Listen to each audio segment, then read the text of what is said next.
છોટાઉદેપુર જિલ્લાના ચિચોડ ગામના કોતરમાં ગઈકાલે સાંજે એક અકસ્માત સર્જાયો હતો। ઉપરવાસમાં પડેલા ભારે વરસાદને કારણે કોતરમાં પૂર આવ્યા હતા।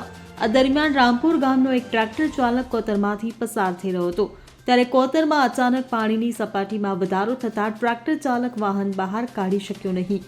જો કે ચાલકે સમયસૂચકતા વાપરીને ટ્રેક્ટર છોડી દઈને પોતાનો જીવ બચાવી લીધો હતો।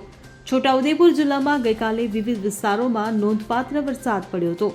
પાવીજેતપુર સૌથી વધુ 99 મીમી વરસાદ નોંધાયો હતો।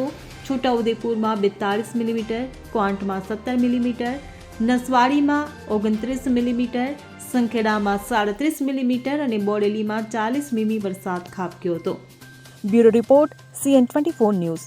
હવે જુઓ દેશ દુનિયાની તમામ ખબરો તમારી આંગળીના ટેરવે। ઉઠાવો મોબાઈલ અને Google Play Store પરથી ડાઉનલોડ કરો અમારી CN24 ન્યૂઝ મોબાઈલ એપ।